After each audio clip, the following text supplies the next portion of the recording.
How are you guys doing? Today is Saturday, March 26th, 2022.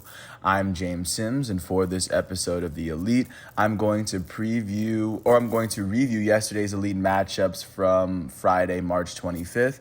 And of course, I'm going to preview everything that's going on today as we navigate through the world of sports one day at a time. Taking a quick step back and looking at where we are, as we are about a month and a half removed from the 2021-22 NFL season. We are in the midst of March Madness as we are in the last week of March. We are looking first at the men's bracket. There are 8 teams left in contention for the 2022 tournament, as all 8 matchups from the Sweet 16 have officially been played as of right now. In the women's bracket, there are 12 teams left as the Sweet 16 round ends tomorrow and the Sweet 16 ends today and the Elite 8 begins tomorrow. In the NBA, teams are starting to seed themselves out in playoff contention as only 2 teams in the only 2 teams in the Western Conference have clinched a playoff spot, only 1 team in the East. And of course, with soccer, now that we are on international break, countries are starting to seed themselves out as they are trying to qualify for this fall's World Cup that's going to be taking place in the Middle East. With that said, I'm going to start with the second day of Sweet 16 matchups in the men's bracket in the 2022 March Madness tournament. Starting with the East Region's 3-15 matchup, the 3-seed Purdue Boilermakers out of the Big Ten would face off against the 15-seed St. Peter's Peacocks out of the Metro Atlantic Athletic Conference. Looking at these teams got here, 3-seed Purdue beat 14-seed Yale by 22 in the first round. In the second round, they beat 6-seed Texas by 10 points to make it here. 15-seed St. Peter's was able to beat 2-seed Kentucky in the first round by 6 in overtime. And in the second round, they ended up beating 7-seed Murray State to make it to this Sweet 16 matchup. In this Sweet 16 matchup in Philadelphia, the 15-seed St. Peter's Peacocks would beat the 3rd-seed Purdue Boilermakers. They would go on to win yet another historic game as they would win this game by 3 after outscoring the Boilermakers by 7 in the second half. With this win, the 15-seed St. Peter's Peacocks are the first 15 seed to ever advance to the Elite 8 in the tournament's history. On the losing end of this matchup, the 3-seed Purdue Boilermakers were led in scoring by their forward off the bench, Travion Williams. Their senior from Chicago will go on to finish with 16 points and 8 rebounds in 23 minutes. He shot 7 for 15 from the field and 2 for 3 from the foul line in what could have been his last game for Purdue. And on the winning end of this matchup, the 15-seed St. Peter's Peacocks were led in scoring by their starting guard, Daryl Banks III. Their junior out of Los Angeles, California, would go on to finish with 14 points in 28 minutes. He shot 6 for 14 from the field, and he made both of his free throws.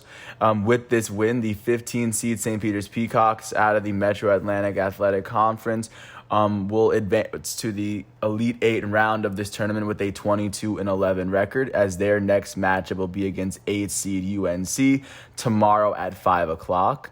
On the losing end of this matchup, the 3-seed Purdue Boilermakers out of the Big Ten will finish their 2021-22 season with a 29-8 record. Taking a look at the second game that was played yesterday in the Midwest region, the 1-seed Kansas Jayhawks, the last number 1 seed remaining, would face off against the 4-seed Providence Friars in Chicago. 1-seed Kansas made it to this round after beating 16-seed Texas Southern by 27 in the first round, and then Creighton by 7 in Fort Worth, Texas. 4-seed Providence would make it here through this first weekend after beating 13-seed South Dakota by 9 in the first round, and then 12-seed Richmond by 28, as both of these games were in Buffalo, New York. In this Sweet 16 matchup, the top seed Kansas Jayhawks would beat the 4-seed Friars 66-61. They won this game by 5 points after outscoring Providence by 9 in the first half. On the losing end of this matchup in their final game of the season, the 4-seed Providence Friars were led in scoring by their starting guard, Al Durham. Their senior out of Lilburn, Georgia, would go on to finish with 21 points and 7 rebounds in 39 minutes. He shot 8 for for 18 from the field. On the winning end of this matchup, the top seed Kansas Jayhawks were led in scoring by their guard off the bench, Remy Martin. Their senior out of Burbank, California, would go on to finish with 23 points and 7 rebounds in 27 minutes. He shot 7 for 13 from the field, and he would shoot 8 for 13 from the foul line. And their starting forward, Jalen Wilson, their sophomore out of Denton, Texas, would go on to finish with 16 points and 11 rebounds in 38 minutes. He shot 5 for 16 from the field and made all 5 of his free throws on the day. With this win, the 1 seed Kansas Jayhawks out of the Big 12 will advance to the Elite 8 as they will face off against 10 seed Miami tomorrow at 2:20 in Chicago. That will be the first of 2 Elite 8 matchups tomorrow. And so that was the second matchup of the day. And with this loss, the 4 seed Providence Friars out of the Big East will finish their 2021-22 season with a 27-6 record. Looking at, and also not to mention that they did have the best win percentage in the Big East in the regular season this year. Taking a look at the third matchup of the day in the East region in Philadelphia, the 4 seed UCLA Bruins would face off against the 8 seed North Carolina Tar Heels. Prior to this matchup, the 4 seed UCLA Bruins got through their first weekend in Portland after beating 13 seed Akron by 4 in the first round, and then they beat 5 seed St. Mary's by 16 in the second round. North Carolina had their games in Fort Worth as they beat 9 seed Marquette by 32. They would then go on to beat 1 seed Baylor, the defending champs, by 7 in the second round. In the Sweet 16 matchup, they would go on to beat 4 seed UCLA 73-66.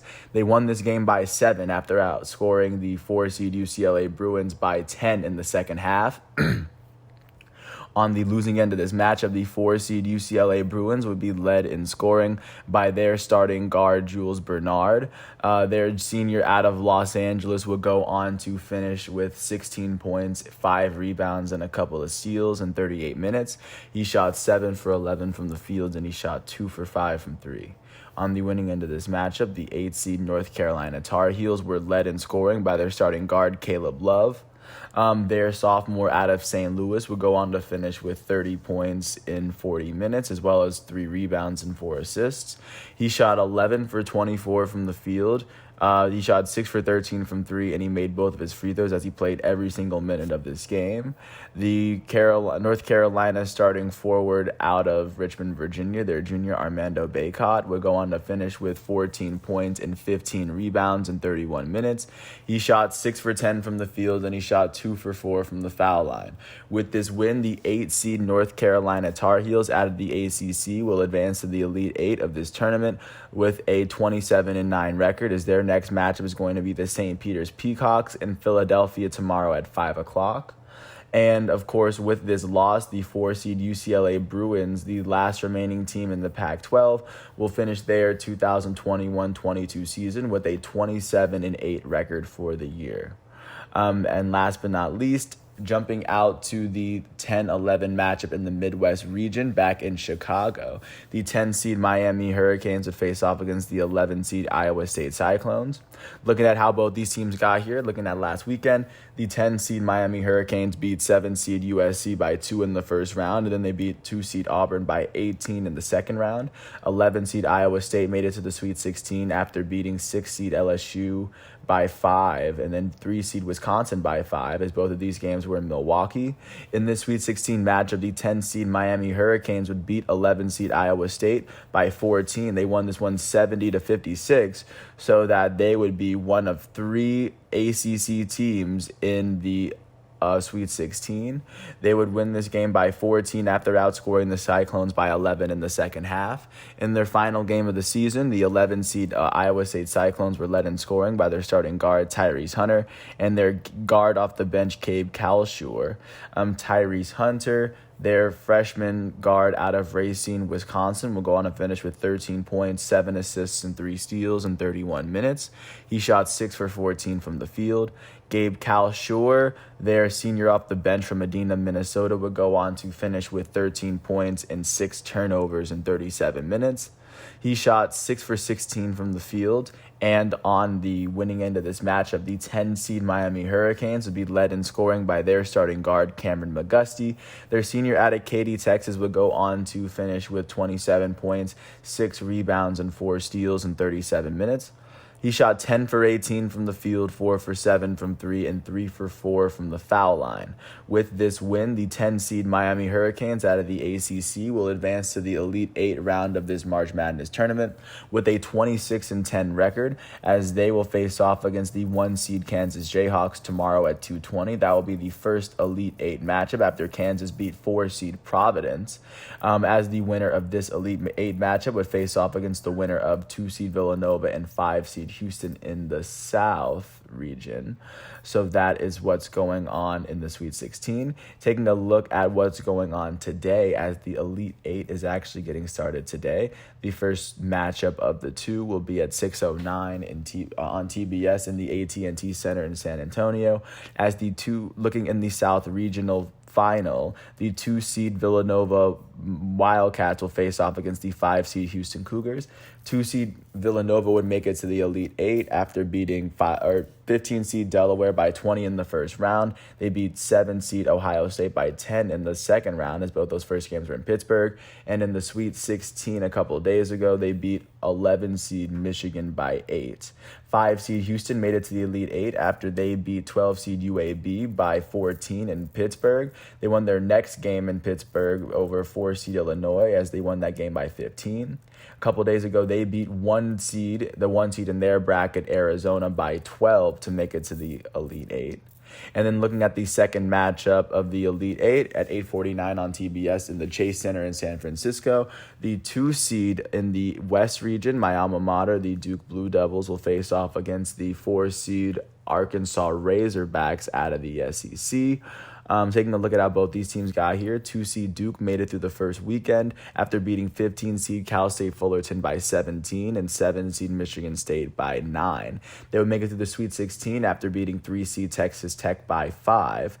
4 seed Arkansas made it to the Elite 8 after making it through the first weekend in Buffalo by beating 13 seed Vermont by 4 and 12 seed New Mexico State by 5.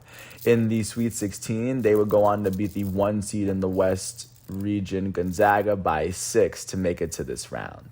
By the end of today, there will be 6 teams left, and by the end of tomorrow, we will have the teams that are selected for the Final Four. So, of course, we're going to navigate through this tournament one day at a time. Taking a look at what's going on with the women's bracket, yesterday was the very first day of the Sweet 16, and now there are 12 teams left. Taking a look at how these games went one by one, starting with the 1-5 matchup in the Greensboro region between the 1 seed South Carolina Gamecocks and the 5 seed North Carolina Tar Heels. The 1 seed South Carolina Gamecocks made it to the Sweet 16 after beating 16 seed Howard by 58 in the first round, then 8 seed Miami by 16 in the second round. 5 seed North Carolina made it to the first weekend in Tucson, Arizona, after beating 15 seed Stephen F. Austin by 13, and then 4 seed Arizona on their home court by 18 to make it here. In this Sweet 16 matchup, 1 seed South Carolina would beat 5 seed North Carolina 69-61. They would win this game by 8 after outscoring UNC by 9 in the second quarter. On the losing end of this matchup in their final game of the year, the Tar Heels would be led in scoring by their starting guard, Deja Kelly. Their sophomore out of San Antonio, Texas, would go on to finish with 23 points on the day, alongside 5 rebounds and a couple of steals. She shot 9 for 18 from the field, 1 for 2 from 3, and a perfect 4 for 4 in her final game of the season. On the winning end of this matchup, the South Carolina Gamecocks were led in scoring by their starting forward, Aaliyah Boston. Their junior from St. Thomas in the Virgin Islands would finish with 28 points and 22 rebounds as she shot 8 for 13 from the field and 12 for 13 from the foul line. With this win, the 1 seed South Carolina Gamecocks out of the SEC will advance to the Elite 8 round of this Greensboro region, as their next matchup will be against the 10 seed Creighton Blue Jays. This matchup will be tomorrow at 7 o'clock. And taking a look at how the Tar Heels fare on the losing end of this matchup. Out of the ACC, they will finish their 2021-22 season with a 25-7 record. Now taking a look at the second matchup that took place yesterday in the Spokane region that took place actually at the same time. The 2-seed Texas Longhorns would face off against the 6-seed Ohio State Buckeyes in Spokane, Washington. First, looking at how these two teams got here, 2-seed Texas made it through their first weekend in Austin on their home court after beating 15-seed Fairfield by 18 in the first round, and then 7-seed Utah by 22 in the second round. 6-seed Ohio State made it to the first round in Baton Rouge, Louisiana, after beating 11-seed Missouri State by 7 in the first round. They would then go on to beat 3-seed LSU by 15 in the second round. In this Sweet 16 matchup, 2-seed Texas would beat 6-seed Ohio State 66-63. They would win this matchup by 3 after they outscored Ohio State by 9 in the middle 2 quarters, by 6 in the second quarter. On the losing end of this matchup, in their last game of the season, the 6-seed Ohio State Buckeyes were led in scoring by their starting guard Taylor McKessel. Their senior from Massillon, Ohio, would go on to finish with 19 points in 40 minutes. She shot 7 for 12 from the field, 3 for 4 from 3, and a perfect 2 for 2 from the foul line. On the winning end of this matchup, the 2nd-seed Longhorns were led in scoring by their starting guard, Joanne Allen Taylor. Their senior from Houston, Texas, would go on to finish with 17 points in 38 minutes. She shot 7 for 11 from the field and a perfect 3 for 3 from the foul line. With this win, the Texas Longhorns out of the Big 12 will advance to the Elite 8. So far, they are the only team from the Big 10 from the Big 12 that is still remaining in this tournament, as they advance with a 29-6 record. They will be slotted to face off against the 1 seed in their bracket, the Stanford Cardinal, tomorrow at 9 o'clock.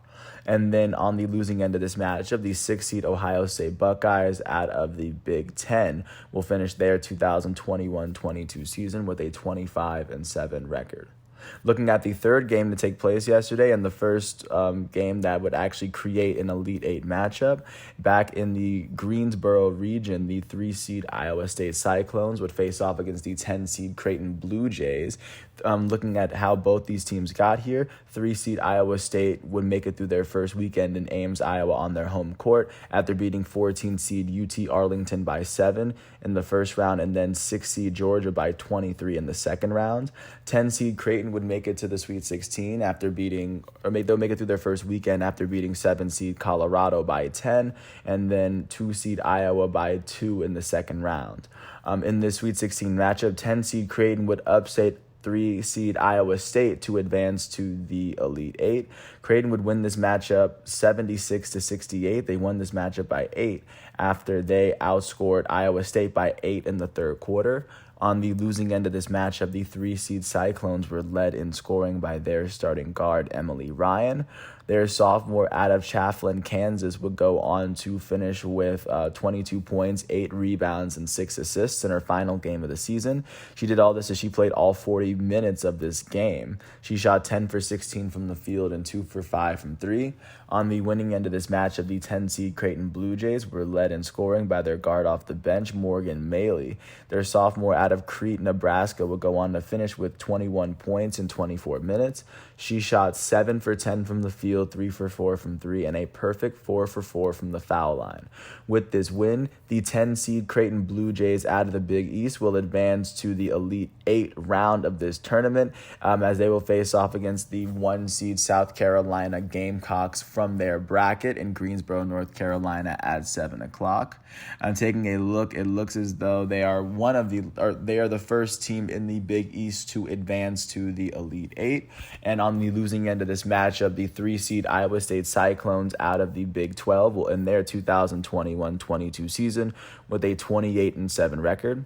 Taking a look at the last game that took place at the exact same time, the second 1 seed of the day, the Stanford Cardinal of the Spokane region, would face off against the 4-seed Maryland Terrapins. Looking at how these teams got to the Sweet 16, 1st seed Stanford made it out of their bracket or they made it out of their first weekend in their home court after beating 6 seed Montana State by 41 in the first round. They would then go on to beat 8 seed Kansas by 26. 4 seed Maryland played their first 2 games on their home court in College Park, Maryland. They would beat 13 seed Delaware by 31 points, and then they would go on to beat 12 seed Florida Gulf Coast by 24. In this Sweet 16 matchup, 1 seed Stanford, the defending champs, would beat 4 seed Maryland 72-66. They would win by 6 after they outscored Maryland by 12 in the first quarter, by 16 in the first half.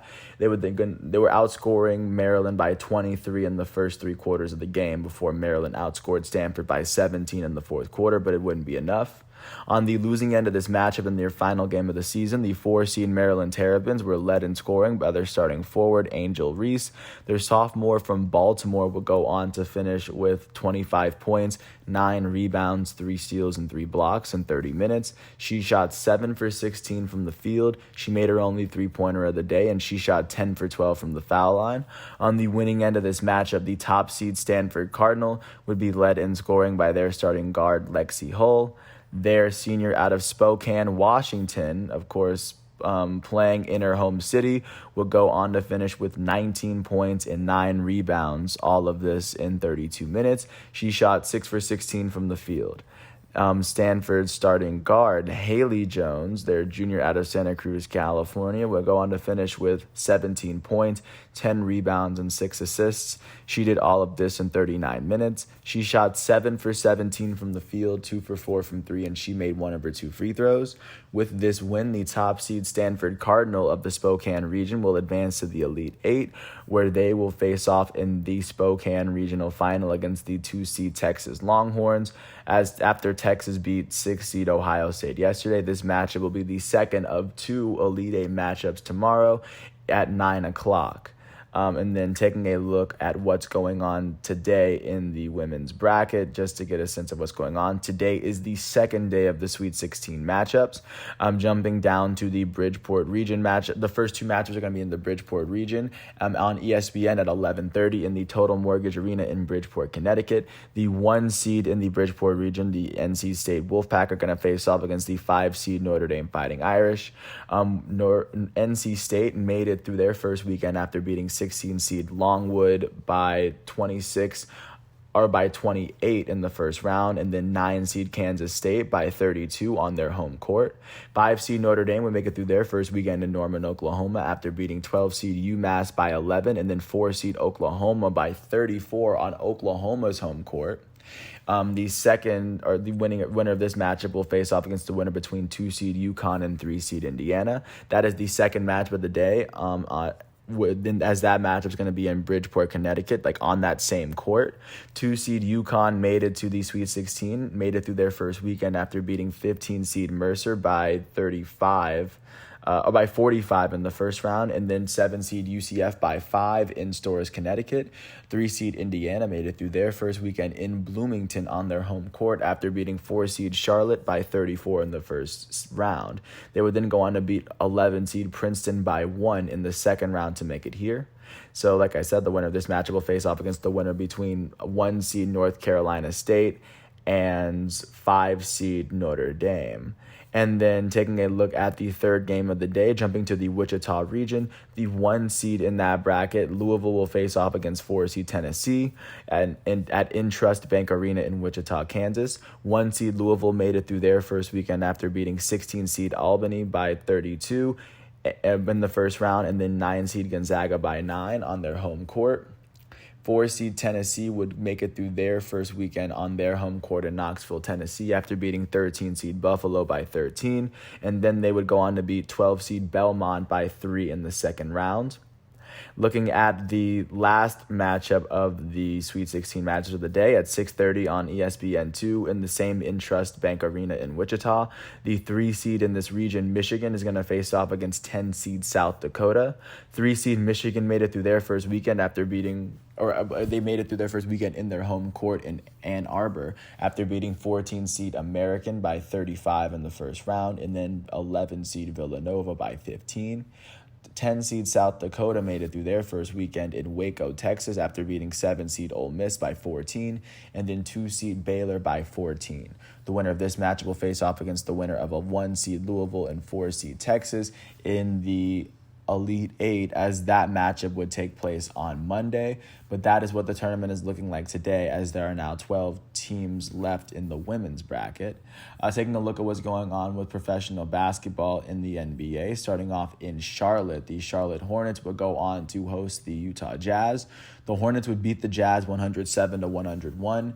They would win this game by 6 points after they would go on to outscore the Jazz by 7 in the fourth quarter to overcome their 1-point deficit. On the losing end of this matchup, the Utah Jazz were led in scoring by their elite starting shooting guard Donovan Mitchell. He finished with 26 points and 7 rebounds alongside 6 turnovers in 36 minutes. He shot 10 for 21 from the field, 4 for 11 from 3, and he made both of his free throws on the day. Their elite starting center out of France, Rudy Gobert, finished with 11 points and 19 rebounds in 37 minutes. He shot 5 for 7 from the field, and he made one of his 2 free throws. On the winning end of this matchup, the hometown Charlotte Hornets were led in scoring by their starting small forward, Miles Bridges, out of Michigan State. He finished with 26 points and 11 rebounds in 36 minutes. He shot 9 for 15 from the field, 4 for 9 from 3, and he shot 4 for 6 from the foul line. Their starting shooting guard, Terry Rozier, finished with 25 points in 34 minutes. He would go on to shoot 9 for 20 from the field, 5 for 8 from 3, and he made both of his free throws. Their elite starting point guard and all-star LaMelo Ball will go on to finish with 21 points, 4 rebounds, 5 assists, and 2 steals in 34 minutes, as the reigning Rookie of the Year would go on to shoot 9 for 22 from the field, 2 for 6 from 3, and he would go on to make his only free throw on the night. With this win, the Charlotte Hornets are now 38-36. That is currently the 9th best record in the Eastern Conference, as they've won 7 of their last 10 games. In the Eastern Conference playoff picture, they are sitting half a game behind the 8th place Brooklyn Nets, and they sit a game ahead of the 10th place Atlanta Hawks, as they are currently sitting with 8 games left in their schedule. They are trailing the Eastern Conference leading Miami Heat by 9 whole games in the conference, as the highest seed they can probably reach is maybe 4th, but probably 5th seed in the East. With this loss, the Utah Jazz are now 45-29. That is currently the 4th best record in the Western Conference, tied with the Dallas Mavericks. The Jazz have now lost their last 3 games. That is the second longest active losing streak in the Western Conference. Only the Los Angeles Clippers have a longer losing streak.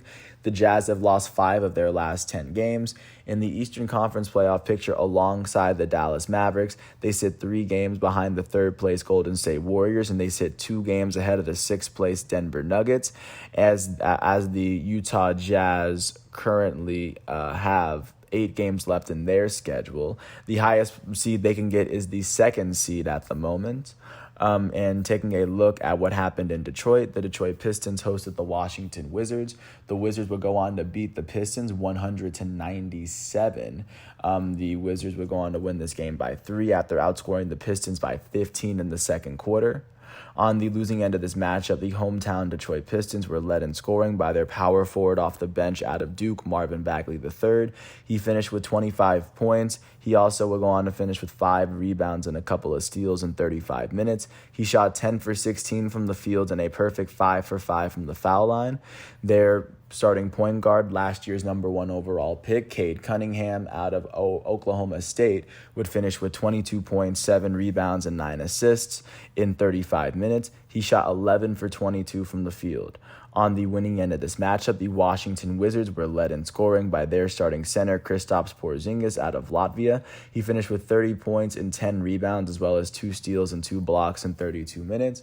He shot 11 for 22 from the field. He would go on to shoot 3 for 8 from 3 and 5 for 7 from the foul line. Their small forward off the bench, Denny Avdija, finished with 21 points and 10 rebounds in 32 minutes. He shot 7 for 16 from the field, 3 for 7 from 3, and a perfect 4 for 4 from the foul line. With this win, the Washington Wizards are now 31-42. That is the fourth worst record in the Eastern Conference, as they've only won 2 of their last 10 games. They are currently sitting 5.5 games behind the 10th place Atlanta Hawks outside of the Eastern Conference play-in picture. They sit 5.5 games behind the Atlanta Hawks with 9 games left in their schedule. So right now they are not eliminated from playoff contention, but right now they are at the bottom of the teams in the East that are still qualified. They have the lowest winning percentage of Eastern Conference teams that have not been eliminated from playoff contention at this moment. And of course, on the losing end of this matchup, the Detroit Pistons are now 20-54. That is the worst record in the Eastern Conference, as they are tied with the Magic for that honor. The Pistons have now lost 7 of their last 10 games, and with 8 games left in their schedule, they are sitting 17 games behind the 10th place Atlanta Hawks out east. They are one of 3 teams in the Eastern Conference, alongside the Pacers and the Magic, who have been eliminated from playoff contention, whose hopes are in this upcoming draft lottery. Looking at the third game of the night in Atlanta, the Hawks would host the Golden State Warriors. The Atlanta Hawks beat the Warriors 121-110. They won this game by 11 after they outscored the Warriors by 8 in the second quarter and then 16 in the third. They would double the Warriors' score. They would win this game by 11, and on the losing end of this matchup, the Warriors would be led in scoring by their elite starting shooting guard out of Washington State, Klay Thompson. He went on to finish with 37 points, 7 rebounds, and 3 assists in 40 minutes. He shot 14 for 26 from the field and 9 for 16 from 3. Their starting shooting guard, Jordan Poole, finished with 24 points and 10 assists, as well as 5 turnovers in 39 minutes. He went on to shoot 8 for 22 from the field, 4 for 13 from 3, and a perfect 4 for 4 from the foul line. Their all-star starting small forward, Andrew Wiggins, out of Kansas, finished with 9 points, 4 rebounds, and 2 assists in 22 minutes, as he shot 4 for 9 from the field and 1 for 4 from 3. The Warriors' all-star starting power forward, Draymond Green, finished with 4 points, 5 rebounds, 3 assists, and 5 turnovers in 24 minutes. He shot 1 for 3 from the field and 2 for 3 from the foul line. On the winning end of this matchup, the hometown Atlanta Hawks were led in scoring by their elite starting point guard out of Oklahoma, Trae Young. He finished with 33 points, 4 rebounds, 15 assists, and 2 steals in 39 minutes. He shot 12 for 20 from the field, 4 for 9 from 3, and a perfect 5 for 5 from the foul line. Their starting power forward, Danilo Gallinari, finished with 25 points and 5 rebounds in 37 minutes. He shot 9 for 20 from the field and a perfect 5 for 5 from the foul line. Their starting center, Clint Capella, finished with 19 points and 13 rebounds in 31 minutes. He shot 9 for 11 from the field and 1 for 2 from the foul line. Their starting shooting guard out of Maryland, Kevin Huerter, finished with 20 points and 6 rebounds in 37 minutes. He shot 7 for 17 from the field, 5 for 12 from 3, and 1 for 2 from the foul line. With this win, the Atlanta Hawks are now 37-37. That is the 10th best record in the Eastern Conference. They've now won 6 of their last 10 games, and as they have 8 games left in their schedule, they are sitting 1 game behind the 9th place Charlotte Hornets, as they sit 5 games ahead of the 11th place New York Knicks, who are the first team outside of the playoff picture looking in. At this moment, the Hawks, I guess, could jump as high as the 5th place at the moment, but right now they trail the first seed Miami Heat by 10 whole games in the conference. With this loss, the Golden State Warriors are 48-26. That is the 3rd best record in the Western Conference, and that is currently the 3rd best record in the NBA. The Warriors have lost 5 of their last 10 games. In the Western Conference playoff picture, they are currently sitting 3 games behind the 2nd place Memphis Grizzlies, and they're sitting 3 games ahead of the 2-way tie of the Utah Jazz and the Dallas Mavericks, who are holding that 4th place in the Western Conference, as the Golden State Warriors have 8 games left in their schedule. They sit 12 games behind the Western Conference leading Phoenix Suns, as the highest seed the Warriors can get possibly is 2 at this moment. Taking a look at what happened in South Beach, the Miami Heat hosted the New York Knicks. The Knicks would go on to beat the Heat 111-103. They won this game by 8 after outscoring the Heat by 23 in the fourth quarter, as they had to overcome their 15-point deficit going into the fourth. On the losing end of this matchup, the hometown Miami Heat, who are leading the Eastern Conference, were led in scoring by their elite starting small forward out of Marquette, Jimmy Butler. He finished with 30 points, 7 rebounds, and 7 assists in 37 minutes. He shot 11 for 17 from the field, 1 for 2 from 3, and 7 for 8 from the foul line. And then on the winning end of this matchup, the New York Knicks were led in scoring by their shooting guard off the bench out of Kentucky, Emmanuel Quickley.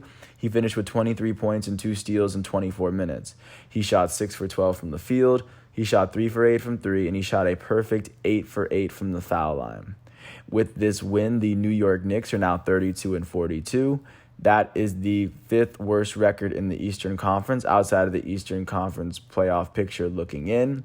As the Knicks have 8 games left in their schedule, they sit 5 games behind the 10th place Atlanta Hawks, as they could possibly jump in that playoff picture, but it's looking less likely every single day. But the New York Knicks are still eligible for playoff contention, as they are one of 2 teams outside of the Eastern Conference play-in picture that are still eligible for contention alongside the Wizards. And then, of course, with this loss, the Miami Heat are now 47-27. That is the best record in the East. So far, they're the only team in the East still that has clinched a playoff spot. They've now lost their last 3 games, and they've lost 5 of their last 10. They sit half a game ahead of the 2-way tie of the Philadelphia 76ers and the Milwaukee Bucks for second place in the East. At the moment, they are sitting 10 games ahead of the 10th place Atlanta Hawks, as the Heat have 8 games left in their schedule at this moment, just to get a sense of where they are. So that's where Miami is. Taking a look at what happened in Minneapolis, the Minnesota Timberwolves hosted the Dallas Mavericks. The Timberwolves would beat the Mavericks 116-95. They won this game by 31 points. They would go on to outscore the Mavericks by 11 in the first half and then by 11 in the third quarter. On the losing end of this matchup, the Dallas Mavericks would be led in scoring by their elite starting shooting guard out of Slovenia, Luka Doncic. He would go on to finish with 24 points and 10 rebounds alongside 8 assists in 37 minutes. He shot 8 for 18 from the field, 5 for 11 from 3, and 3 for 5 from the foul line. On the winning end of this matchup, the hometown Minnesota Timberwolves would be led in scoring by their elite starting center out of Kentucky, Karl Anthony Towns. Towns finished with 20 points and 9 rebounds in 30 minutes. He shot 7 for 10 from the field, 2 for 4 from 3, and a perfect 4 for 4 from the foul line. And, of course, their elite starting small forward out of Georgia, Anthony Edwards, would finish with 12 points and 6 rebounds alongside 4 assists in 32 minutes. He shot 6 for 14 from the field on the day. With this win, the Minnesota Timberwolves are 43-32. That is the 7th best record in the Western Conference. They've now won 7 of their last 10 games in the Western Conference playoff picture, with about 7 games left in their schedule. They sit half a game behind the 6th place Denver Nuggets, as the 6th place is the last spot that's outside of the play-in. That's a sure play-in. That's a playoff spot. And they sit 7 games ahead of the 8th place Los Angeles Clippers, as I imagine they cannot drop any lower than 7th. But at this moment, I guess the highest seed they can really jump for is 3rd, as they are still competing for a home seed in the Western Conference. That's how close it is. With this loss, the Dallas Mavericks are now 45-29. They are tied with the Utah Jazz for the 4th best record in the Western Conference. They've now lost 4 of their last 10. In the Western Conference playoff picture alongside the Jazz, they sit 3 games behind the 3rd place Golden State Warriors, and they sit 2 games ahead of the 6th place Denver Nuggets, as the Mavericks currently have 8 games left in their schedule. Highest seed they can go for is 2nd seed as of right now, as they trail the Western Conference leading Phoenix Suns by 15 games in the conference. Taking a look at what's going on in Portland, the Trailblazers hosted the Houston Rockets. The Rockets would end up beating the Trailblazers. They would win this particular matchup 125-106. They won this game by 19 after outscoring the Trailblazers by 13 in the first quarter. On the losing end of this matchup, the Portland Trailblazers, the hometown team, were led in scoring by their starting power forward, Trendon Watford. He finished with 19 points, 5 rebounds, and 6 assists, all in 30 minutes. He shot 8 for 13 from the field and 3 for 5 from the foul line. On the winning end of this matchup, the Houston Rockets were led in scoring by their starting shooting guard Jalen Green.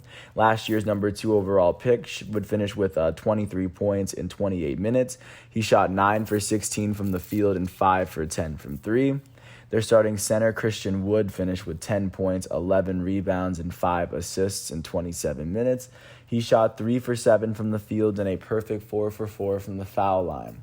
With this win, the Houston Rockets are now 19-55. That is currently the worst record in the Western Conference, and of course the worst record in the NBA, as they are still the only team who has yet to win 20 games this season, as they've played 74 so far. The Rockets have now won 3 of their last 10 games. At the moment, with 8 games left in their schedule, they are sitting at this moment 12.5 games behind the 10th place Los Angeles Lakers and New Orleans Pelicans outside of the Western Conference playoff picture looking in. Right now, the Rockets are one of 2 teams alongside the Oklahoma City Thunder in the Western Conference who have failed to qualify for playoff contention. With this loss, the Portland Trailblazers are 27-46. That is the 4th worst record in the Western Conference, as they've now lost their last 2 games. They've lost 8 of their last 10. They are currently sitting 4 games behind the 2-way tie of the Pelicans and the Lakers for 9 and 10, as the Trailblazers are currently sitting with 7 games left in their schedule. They're sitting 4 games behind the Pelicans and the Lakers right now. Last but not least, taking a look at what happened in Los Angeles, the LA Clippers hosted the Philadelphia 76ers, and the Sixers would beat the Clippers 122-97. They would win this game by 25 after outscoring the Clippers by 16 in the first quarter, by 21 in the first half. And on the losing end of this matchup, the hometown LA Clippers would be led in scoring by their starting shooting guard Amir Coffey. Coffey finished with 21 points in 38 minutes. He shot 9 for 15 from the field. He shot 3 for 6 from 3. On the winning end of this matchup, the Philadelphia 76ers were led in scoring by their elite starting shooting guard and former NBA MVP James Harden. Harden finished with 29 points, 15 rebounds, 7 assists, and 2 steals in 34 minutes. He shot 7 for 15 from the field, 4 for 9 from 3, and he made all 11 of his free throws. Their elite starting center out of Kansas, Joel Embiid, finished with 27 points and 10 rebounds, alongside 2 assists and 2 blocks in 28 minutes. Embiid shot 9 for 19 from the field, 2 for 3 from 3, and he shot 7 for 8 from the foul line. With this win, the Philadelphia 76ers are 46-27. That is the second best record in the Eastern Conference, as they are tied with the defending champs Milwaukee Bucks for the second best record in the East. The Sixers have now won their last 3 games. That is the second longest active winning streak in the East. Only the Celtics have a longer winning streak. At this moment, they are sitting half a game behind the Eastern Conference leading Miami Heat, who are right now leading the conference right now alongside the Bucks. And they also sit 1 game ahead of the 4th place Boston Celtics, as the Philadelphia 76ers at this moment have 9 games left in their NBA schedule. And then, of course, on the losing end of this matchup, the Los Angeles Clippers are now 36-39 with this loss. That is the 8th best record in the West. They've now lost their last 5 games. That is the longest active losing streak in the Western Conference. And their 5-game losing streak is the longest active losing streak in the NBA. The Clippers have now lost 8 of their last 10 games. And in the Western Conference playoff picture, as they have 7 games left in their schedule, they sit 7 games behind the 7th place Minnesota Timberwolves. They sit 4 games ahead of the 2-way tie of the New Orleans Pelicans and Los Angeles Lakers, who are tied for that 9th spot. So that's where the Clippers sit overall, as they sit 24.5 games behind the Western Conference leading Phoenix Suns. as the NBA's clock is ticking. So with those games having been finished, taking a look at what's going on today, and of course because today is Saturday and there's a lot of March Madness going on, it looks as though the primetime matchup is going to be at 8 o'clock on NBA TV, as the Eastern Conference leading Miami Heat are going to host the Brooklyn Nets in the FTX Arena. The Heat enter this matchup with a 3-game losing streak, but they still hold the best record in the NBA or in the Eastern Conference by half a game over the defending champs Milwaukee Bucks and the Philadelphia 76ers. Coming into this matchup, the Brooklyn Nets have won 6 of their last 10 games as they hold the 8th best record in the East, sitting 3 games behind the two-way tie of the 6 seed Cleveland Cavaliers and the 7 seed Toronto Raptors for right now. Looking at the games that aren't on primetime at 5 o'clock, the New Orleans Pelicans, who are tied with the Lakers for a play-in spot, are going to host the San Antonio Spurs, as the Spurs are also competing for one of those spots. At 7 o'clock, the Orlando Magic are going to host the Sacramento Kings in the Amway Center, as the Kings are fighting in their last games for their chance at the playoffs. At 7:30, the Toronto Raptors are going to host the Indiana Pacers north of the border.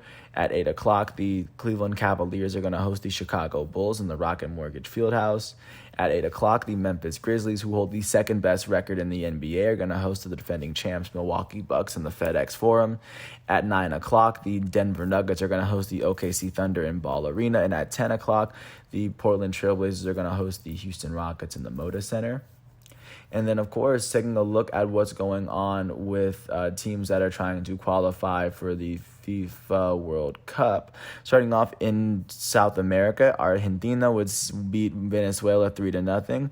Their goal in the first half would, of course, come from Nico Gonzalez. Their goals in the second half will come from their elite forward, Angel Di Maria, in the 79th minute, and their goated forward, Lionel Messi, in the 82nd minute. Big win for them as they now sit second in the South American table for FIFA World Cup qualifying.